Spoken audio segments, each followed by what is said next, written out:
Berdiri. Saudara pengajar iman. Om Swastiastu.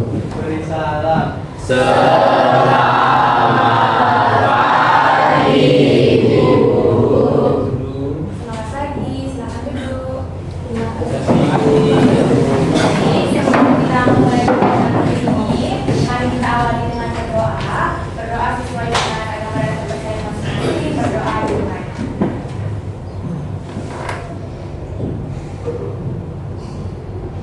Berdoa dapat jadi.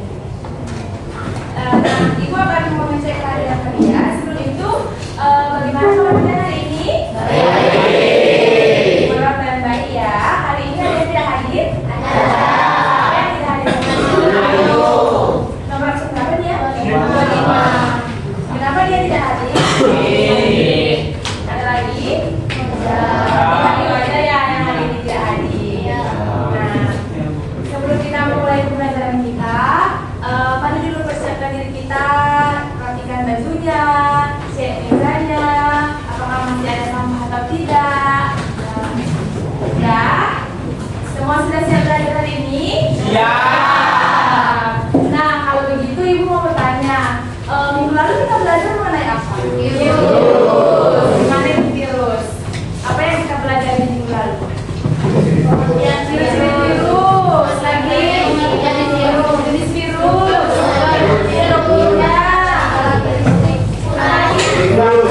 Ukuran. Nah, pengertian. Apa? Siklus lipid. Lagi? Litogeni. Nah, sesuai pembelajaran kita minggu lalu, ada apa aja ya ciri-ciri virus? Ada yang masih ingat? Boleh diangkat tangannya yang masih ingat. Apa aja ciri-ciri virus? Ya, silakan. Siapa namanya, Dek? Tasya berapa? 22. Apa saja? Boleh? Apa saja ciri-ciri virus? Mikroskopis,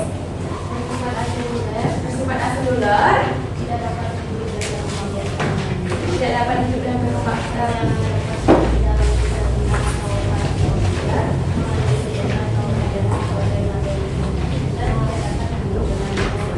Ya, kasih tepuk tangan ke temannya. Jadi betul ya yang disampaikan temannya, virus itu bersifat aseluler, bersifat parasit obligat, intraseluler. Apa itu parasit obligat intraseluler yang kita pelajari minggu lalu? Ya, betul sekali, hanya dapat di sel inangnya. Nomor berapa sih? 23. Nah, kita juga sudah mempelajari replikasi dari virus. Ada dua, ada siklus lipid dan lisogeni. Ada yang masih ingat apa itu siklus lipid? Ada yang masih ingat? Silakan, Dek. Siapa namanya? Aprilinda. Aprilinda absen berapa? 28. Silakan. Jadi siklus lipid itu biasanya berlangsung yang cepat dan merusak sel inang. Ya, betul sekali ya. Jadi siklus lipid itu prosesnya cepat dan menyebabkan inangnya itu lisis atau pecah. Nah, yang kedua ada siklus lisogeni. Ada yang masih ingat? Siapa namanya, Dek? Yang kita ada berapa? 30. Ya, silakan. Jadi siklus lisogeni itu adalah siklus yang tidak langsung merusak inang, melainkan menyisipkan DNA-nya ke dalam DNA bakteri. Ya, betul sekali. Jadi siklus lisogeni ini prosesnya lama. Dia tidak langsung membunuh, tetapi menyisipkan terlebih dahulu genetiknya ke sel inangnya. Nah, kalau begitu Ibu sudah melihat nih, kalau kalian sudah memahami mengenai materi kita minggu lalu. Hari ini kita akan melanjutkan materi kita. Coba perhatikan gambar yang ada di depan. Nah, ada gambar apa saja ini? Ada dua dia. Bila, ya, betul sekali. Ini berhubungan dengan kehidupan kita sehari-hari.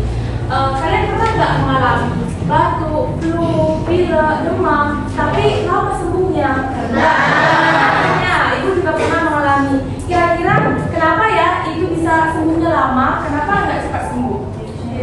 Virus apa kira-kira yang menyebabkan? Influenza. Ada jawaban yang lain?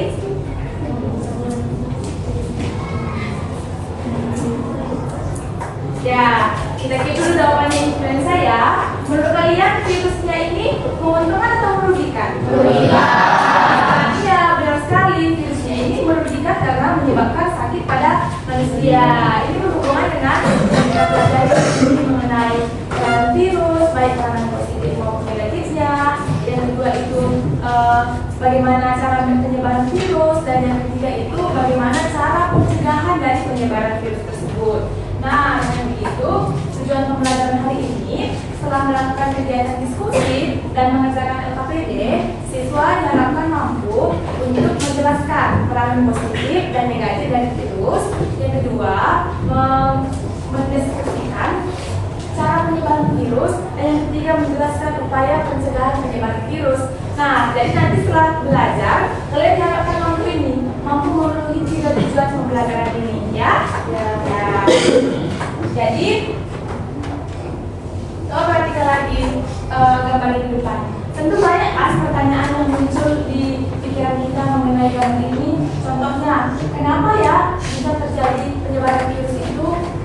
Kira-kira melalui apa ya penyebaran virus itu terjadi? Pasti banyak kan di pikiran kita pertanyaan-pertanyaan mengenai gambar ini. Jadi, untuk menjawab pertanyaan-pertanyaan itu, Ibu sudah menyediakan LKPD yang akan kalian kerjakan bersama kelompok kalian. Di dalam LKPD ini, kalian akan menunjukkan solusi masalahnya, hipotesis dari penyakitnya ini. Kalian sudah pernah kan merumuskan masalah, memberikan hipotesis, sudah pernah kan? Nah, di sini juga nanti dalam LKPD-nya ini, kalian mengerjakan bagaimana cara penyebaran virus dan bagaimana cara menangani penyebaran virus itu agar tidak menyebar. Nah, di sini Bapak akan memberikan LKPD kepada kalian yang akan dikerjakan secara kelompok agar tidak susah. Untuk kelompoknya, untuk yang bangku depan akan berkelompok dengan bangku yang kedua, untuk bangku yang ketiga akan berkelompok dengan bangku yang keempat, begitu juga seterusnya. Ibu akan memberikan LKPD-nya. Jadi, kamu berikan.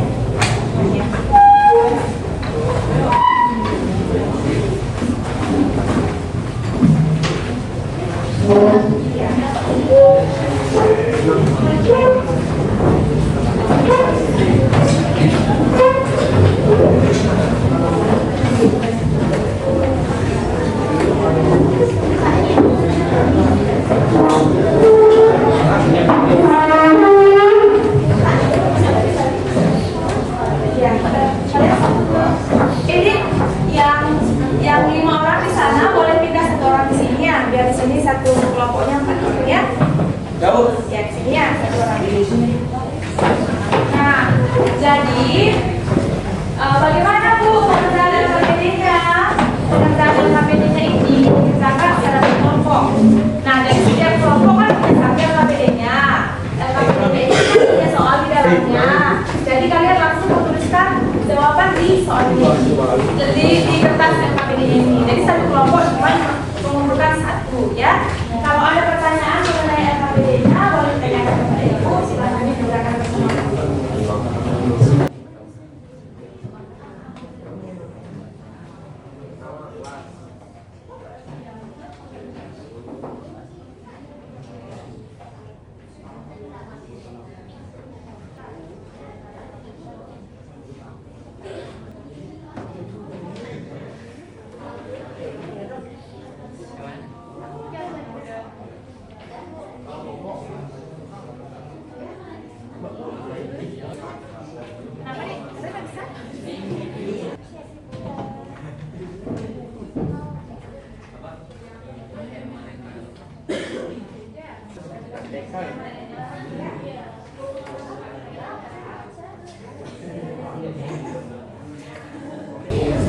Perhatian semuanya, apakah semua sudah selesai mengerjakan LKPD? Sudah. Nah, untuk itu kita akan membahas LKPD-nya ya. Untuk LKPD yang soal yang pertama, siapa yang mau menjawab? Ya, silakan kelompok 1. Silakan perkenalkan diri dan nomor absen. Baik, Om Swastiastu. Perkenalkan, kami dari kelompok 1. Saya Gedia Depan Ramasayana, absen 5. Saya Dewan dari absen 4. LKPD pertama, LKPD soal pertama berisi tentang rumusan masalah dan hipotesis. Pertama, rumusan masalahnya yaitu 1. Bagaimana cara penularan virus HCV respiration syncytial virus pada manusia. 2. Apa kasus baru pilek dan demam meningkat pada musim haji. Ketiga, siapa saja kelompok usia yang paling rentan terinfeksi dan keempat, apa saja upaya pencegahan yang dilakukan untuk menurunkan persebaran HIV. Baik, untuk hipotesis serta dibacakan oleh Mas. Yang pertama, HIV menyebar melalui percikan air droplet saat seorang batuk atau bersin serta melalui kontak langsung dengan benda yang terkontaminasi. Yang kedua, adalah mesin panca roda menyebabkan ada daya tahan tubuh menurun sehingga penularan dan HIV lebih mudah terjadi. Yang ketiga, ada anak-anak dan lansia paling rentan terinfeksi HIV karena sistem imun yang masih lemah atau sedang menurun. Yang terakhir, ada penyebaran HIV dapat dicegah dengan cuci tangan, memakai masker saat batuk, bersin, menjaga kebersihan tempat, dan menghindari kontak dekat dengan orang yang sakit. Baik, kan tepuk tangan untuk mereka. Masalahnya tadi ada berapa nih? Ada 4, ada pajak, bagaimana penularan virusnya, mengapa kasus ini meningkat pada saat pencegahan, siapa saja, usia berapa saja yang terkena penyakit ini, dan apa upaya untuk pencegahannya. Nah, untuk rumusan masalahnya, apakah ada yang memiliki pendapat berbeda atau tambahan untuk rumusan masalahnya? Mas? Mas, ya, silakan dulu. Kami tutup dengan para pesanti.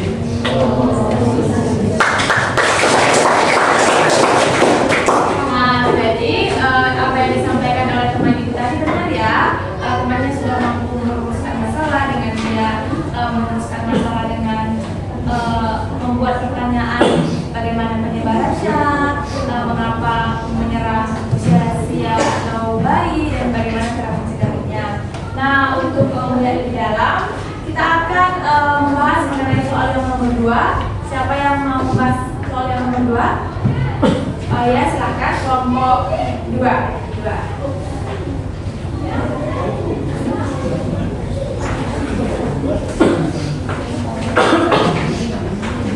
Silakan perkenalkan nama dan nomor SIM. Dari rumah. Saatnya istirahat pertama. It's time to have first break. Selamat pagi semua. Di sini kami dari kelompok 2 ingin mempresentasikan hasil diskusi mengenai soal nomor 2. Yang pertama, nama saya Sinta Pramita, Indonesia.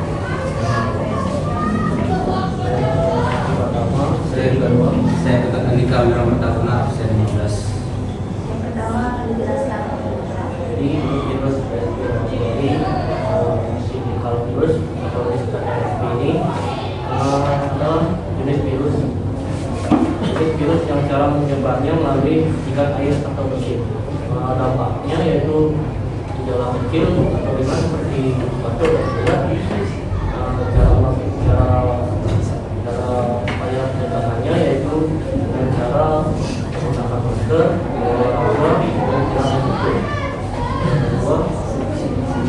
Baik, yang kedua ada virus respiratory syncytial virus, yaitu virus dengue virus, yaitu virus yang penyakit demam berdarah tinggi yang cara penyebarannya bisa melalui gigitan nyamuk Aedes aegypti, dan dampaknya terhadap manusia bisa menyebabkan penyakit demam berdarah tinggi terhadap manusia, dan upaya pencegahannya itu bisa melakukan teknik 3M, yaitu untuk meras dan mengubur. Yang ketiga akan dijelaskan oleh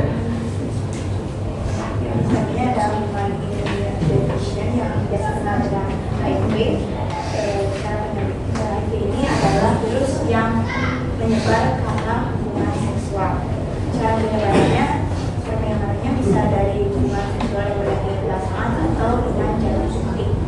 Dampak terhadap manusia menyerang imun tubuh, membuat cemas pada korban yang diserang oleh virus tersebut. Upaya pencegahan menghindari hubungan seksual yang berada di panas dan menghindari jarum suntik yang sudah pernah dipakai. Selanjutnya itu ada poliovirus. Jadi poliovirus ini merupakan virus penyebab penyakit polio atau poliomielitis. Dia penyebaran cenderung melalui air yang terkontaminasi epidermika. Dampaknya terhadap manusia itu hubungan permanen pada bagian individu yang terinfeksi. Lalu upaya pencegahan itu dengan imunisasi khusus penyakit polio dan meningkatkan kebersihan dan sanitasi seperti mencuci tangan dengan bersih dan tidak PAB sembarangan.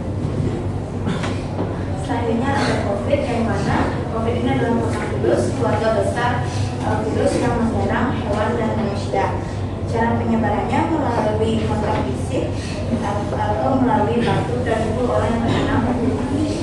Dampak terhadap manusia menyerang organ pernapasan, organ jantung, dan menyerang imun atau antibodi orang yang terkena COVID.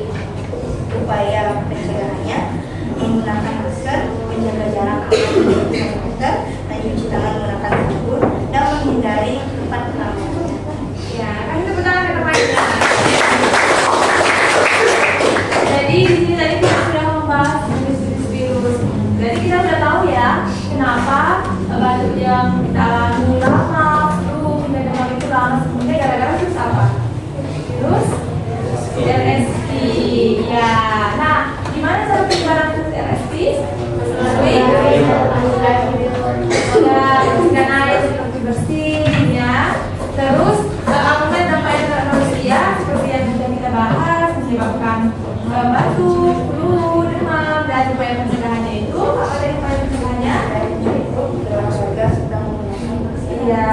Selain itu kita juga saat mengalami infeksi virus ini, ketika kita bersin, jangan bersin ke teman kita langsung, karena itu dapat menyebabkan virus kan. Jadi bersin itu harus ditutup mulutnya dan diusahakan menggunakan masker untuk menghindari dari virus ini. Ya. Untuk yang kedua yaitu dentivirus. Ini menyebabkan apa tadi? Demam berdarah. Ini penyebarannya melalui nyamuk dari Aedes aegypti. Nah, jangan salah ya, jangan nanti kalian kira nyamuknya itu yang menyebabkan demam berdarah. Tapi demam berdarah itu disebabkan oleh air liur dari si nyamuk ini mengandung virusnya dan ditularkan ke kulit kita yang terserang, bisa digigit nyamuk ini. Jadi bukan nyamuknya ini menderita demam berdarah, tapi dia menyalurkan virus itu melalui air liurnya. Ya. Untuk yang ketiga, virus HIV. Gimana dia cara penyebarannya?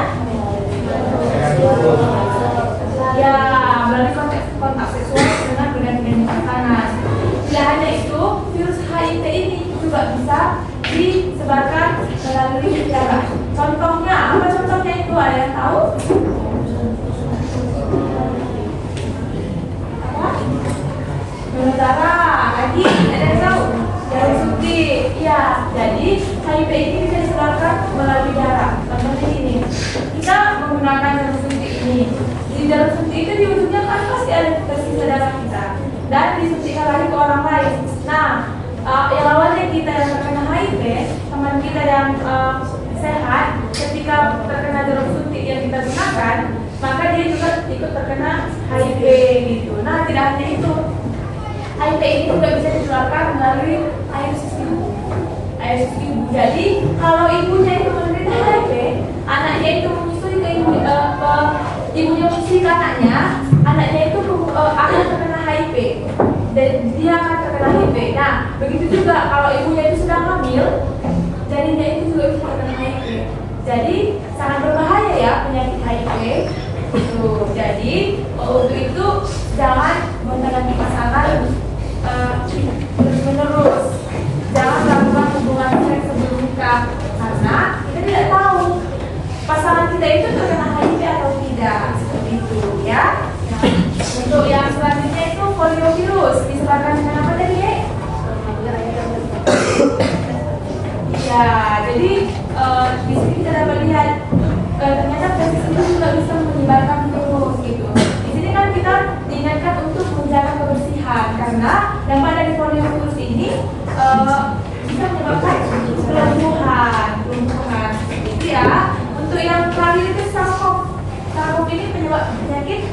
COVID yang kita alami di tahun 2019. Kalian pernah kan? Yang kita dilibur tidak sekolah dari rumah sekolahnya gitu, melalui Zoom gitu. Nah, jadi itu cara penyebarannya gimana tadi? Ya, balik ke PCR membantu saat kita saat masa pandemi COVID kan disuruh kita menggunakan masker. Itu gunanya agar virus yang tadi itu tidak bisa menyebar ke kita dengan bentuk mulut kita menggunakan masker. Nah, kita juga disuruh mencuci tangan. Mencuci tangan itu menggunakan sabun dan hand sanitizer. Nah, menurut kalian kenapa kita disuruh menggunakan sabun dan hand sanitizer? Untuk ya, agar tidak ada ya virus yang menempel ya. Jadi hand sanitizer itu kira-kira bisa nggak membunuh virus ini? Virus makhluk hidup atau tidak? Tidak, berarti dia tidak dibunuh dong. Dia tidak bisa mati karena dia bukan makhluk hidup. Di hand sanitizer ini untuk merusak struktur dari virus ini. Kalau strukturnya rusak, ya dia nggak bisa bereplikasi, dia tidak bisa menyerang gitu. Tapi ibu lupa mengenai HIV. Ibu mau tanya ke kalian, HIV itu bisa ditularkan nggak melalui keringat? Keringat? Tidak ya. HIV itu tidak bisa ditularkan melalui keringat. Nah, untuk mengenai pembahasan yang nomor 2, apa masih ada yang ingin ditanyakan? Pas? Terus itu kasih tepuk tangan semuanya.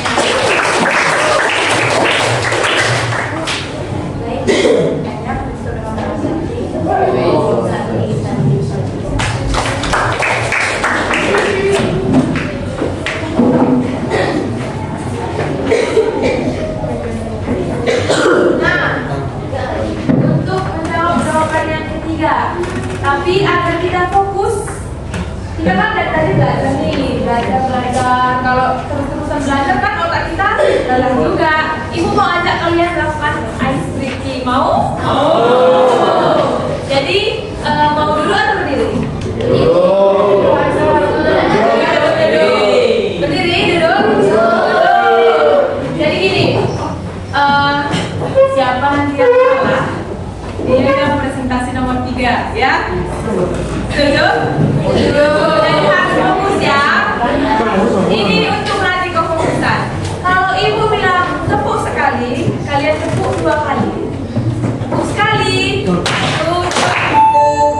Istirahat pertama akan berakhir dalam 5 menit. The first break will be ended in 5 minutes. Kalau ibu bilang tepuk sekali, kalian tepuk 2 kali. Kalau ibu bilang tepuk 2 kali, kalian tepuk sekali. Kalau ibu bilang tepuk 3 kali, kalian tidak tepuk. Oke? Iya kan? Kalau ibu bilang tepuk sekali, kalian? Kalau ibu bilang tepuk 2 kali, kalian? Kalau ibu bilang tepuk 2 kali, kalian? Oke. Tepuk sekali. Tepuk 2 kali. 3 kali. Sekali. 2 kali. 2 kali. 2 kali. 3 kali. Sekali. 2 kali. Sekali. Sekali. 2 kali. Ih, masih fokus. Sorry. Ternyata masih fokus ya kalian. Kita akan membahas mengenai soal yang nomor 4. Virus ini kan yang kita lihat kan seringnya menunjukkan virus ini menyebabkan penyakit pada manusia, penyakit pada hewan, penyakit pada tumbuhan. Ternyata virus ini juga punya peran yang menentukan. Apa saja itu? Silakan. Siapa yang mau menjawab apa? Ya, silakan.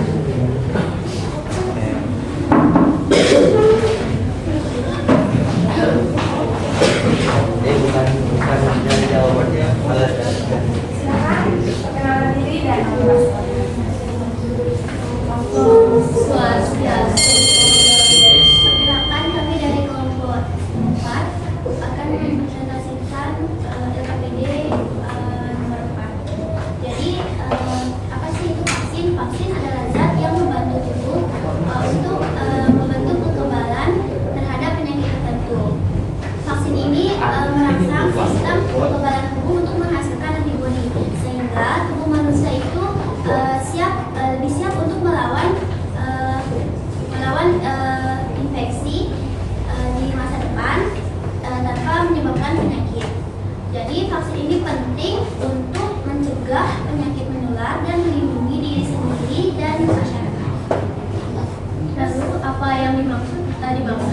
vaksin.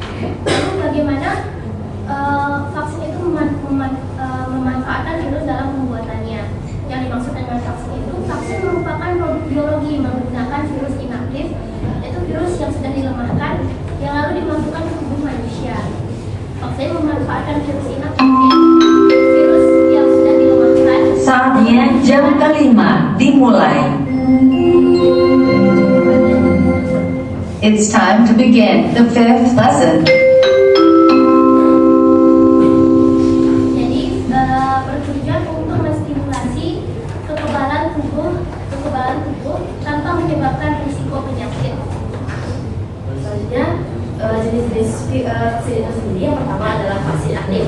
Vaksin aktif merupakan virus yang masih sudah dilemahkan, namun masih bisa berefleksi. Dan kelebihan dari vaksin aktif sendiri adalah memiliki kekebalan yang kuat serta tahan lama. Contohnya adalah imunisasi MMR dan juga imunisasi COVID-19. Dan jenis vaksin yang itu adalah vaksin inaktif yang sudah dilemahkan dan tidak bisa direplikasikan. Bedanya dengan vaksin aktif, yaitu cenderung lebih stabil dan aman untuk digunakan oleh orang-orang. Contohnya vaksin rabies, vaksin hepatitis A, dan juga vaksin IPV.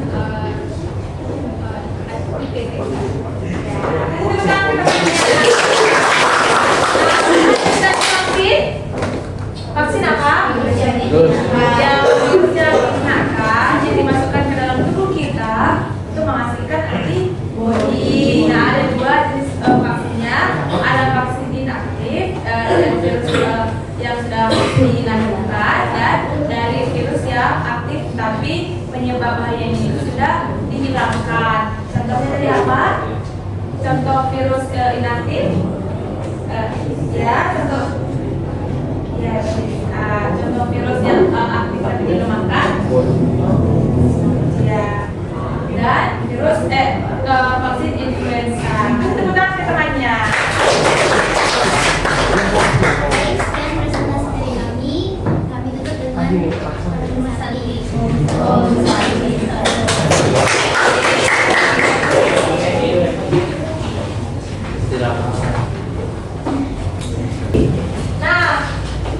Kita tidak hanya melihat peran negatif untuk manusia, ternyata ada juga peran virus yang negatif ke tumbuhan. Contohnya yang kita bahas sebelumnya itu tobacco mosaic virus yang menyebabkan penyakit mosaik pada tembakau. Ya, ada juga Rhizostomum bacillum virus yang menyebabkan penyakit tumor pada padi. Ya, padinya ini kecil dan kecil dan sel dari daunnya itu mati. Nah, contoh virus yang mematikan itu pada hewan, contohnya penyakit rabies atau sering yang disebut dengan penyakit anjing gila. Ya, penyakit ini biasa kalau anjing gila ini menggigit kita juga bisa kena penyakit rabies. Oke. Untuk manusia DBD seperti yang sudah kita bahas tadi, ada juga virus influenza. Nah, untuk yang peranan penggunaannya itu pembuatan vaksin, ada juga pengelolaan limbah. Di mana virus ini mengelola limbah? Nah, misalnya dalam air yang tercemar, itu kan banyak bakteri patogen itu. Di mana bakteriofag ini mengelola air itu agar menjadi bersih. Bakteriofag itu kan inangnya sel bakteri. Nah, bakteriofag ini dapat dimasukkan ke dalam air yang limbah yang tercemar tersebut untuk menghilangkan bakteri yang merugikan. Contohnya, bakteriofag ini membunuh E. coli. E. coli itu kan yang menyebabkan airnya itu terkontaminasi. Jadi pertanyaannya, untuk bakteri yang baik apakah terbunuh oleh bakteriofag ini? Tidak, karena dia khusus inangnya adalah E. coli, gitu ya. Nah, kan kita tadi sudah membahas mengenai penyebaran virus ini.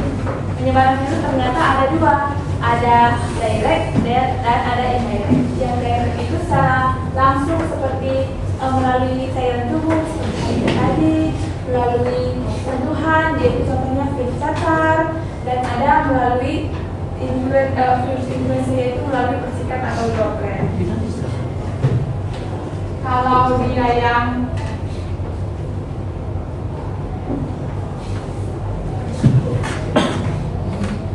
penyebaran secara indirect, ada melalui perantara udara, ada melalui perantara hewan, dan ada melalui perantara benda. Nah, di mana melalui perantara udara? Melalui perantara udara sama nggak sama droplet? Kalau droplet kan, ya langsung. Aku ngomong, misalnya ibu ngomong dengan dia, ibu bersihin langsung nih. Kalau melalui perantara udara, ibu bersihin, tapi nggak menutup ininya, menutup hidungnya. Jadi kan virusnya itu menyebar di udara. Nah, dia bertahan di udara, dan misalnya terbawa angin kena yang ada ini, dia belum terkena, itu maksudnya membawa udara. Dari melalui hewan itu tadi contohnya demam berdarah tadi dibawa oleh nyamuk Aedes aegypti. Melalui perantara benda, misalnya ibu terkena COVID, ibu pegang benda ini. Nah, benda ini kan terkontaminasi dengan ibu, dipegangnya lagi, dia juga terkena COVID. Makanya kenapa kita disarankan untuk selalu cuci tangan. Ada bukti ya. Baik. Untuk pembelajaran hari ini sudah selesai. Jangan lupa untuk menjaga kebersihan. Kalau misalnya ada teman kita yang sedang mengalami flu, batuk, kita boleh menjaga jarak, tapi bukan bermusuh ya, menjaga jarak dan memakai masker ketika kita flu, dan rajin mencuci tangan agar tangan kita bersih. Dan jangan lupa untuk memberantas salah satu juga agar tidak menyebabkan penyakit DBD. Hari ini sudah selesai pembelajarannya. Ibu meminta salah satu di antara kalian untuk menyimpulkan materi pembelajaran ini. Siapa yang mau menyimpulkan pembelajaran materi hari ini? Ya, siapa namanya? Lola Sendra, Yola. Terakhir, ya silakan. Yola, maaf ya.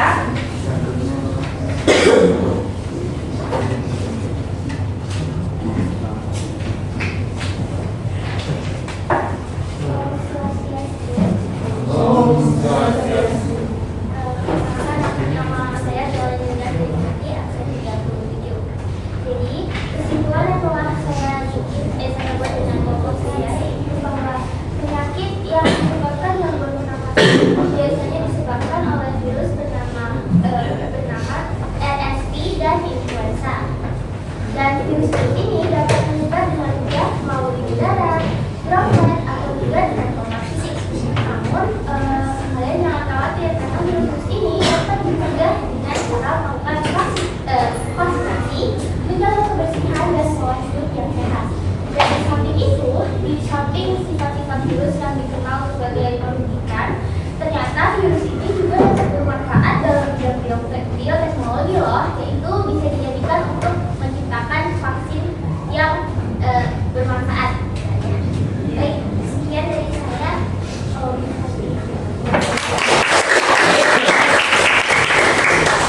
Sampai sini ada pertanyaan? Ya. Nah, jadi ingat ya, pembelajaran kita hari ini mengenai peranan virus.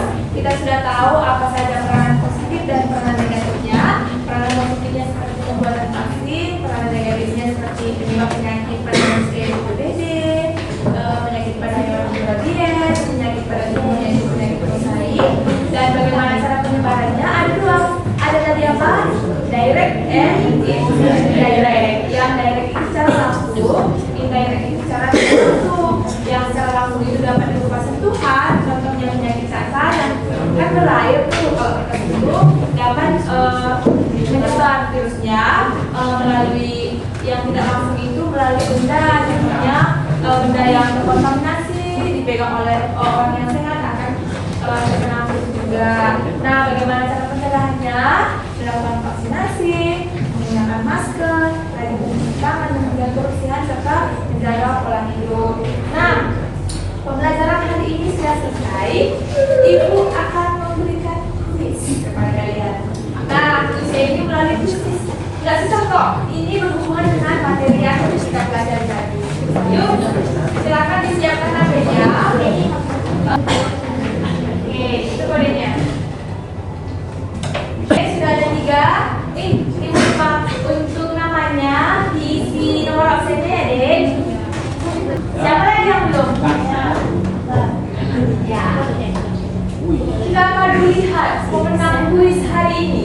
Kira-kira dimenangkan oleh siapa? Kelas ini jumlahnya 37. Sudah ada 29 orang. Ada 8 orang lagi yang belum. Terlihat sudah banyak reaksi ya. Udah, siapa lagi yang belum? Siapa lagi yang belum? Nomor 1 aja nomor 1. Hah? Udah? Ada yang mengalami kendala? Udah makan. Isi absen sama namanya.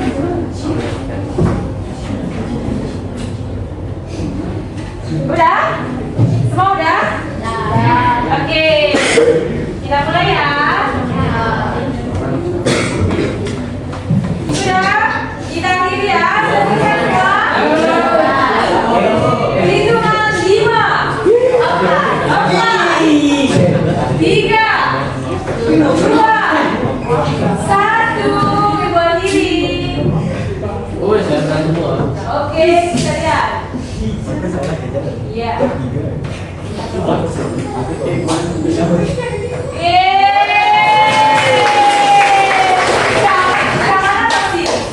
Betul, Kartika? Siapa tadi satu lagi? Ada maksud siapa? Oh, kasih tadi. Nah, jadi pembelajaran hari ini sudah selesai. Ibu mau mengucapkan terima kasih kepada kalian karena sudah mengikuti pembelajaran dengan baik, karena sudah mengerjakan tugas dengan baik. Ibu juga meminta kalian untuk peluk diri sendiri, peluk dirinya, ucapkan terima kasih diriku. Ayo, yang benar dong, terima kasih diriku. Karena sudah belajar dengan baik.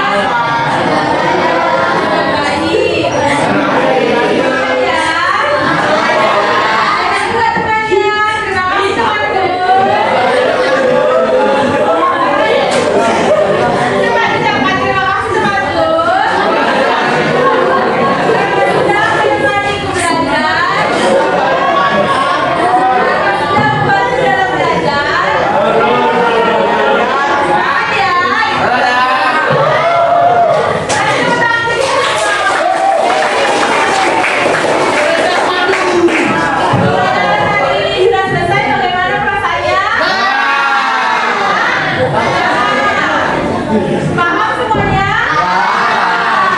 Nah, sudah kita akan ulangan.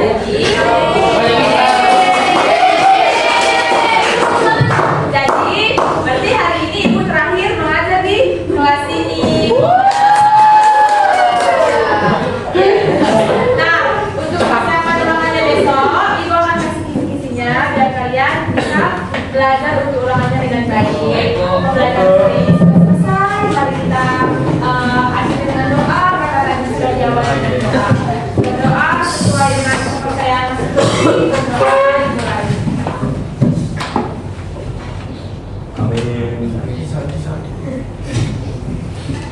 Berdoa dapat diakhiri. Terima kasih semuanya. Banyak.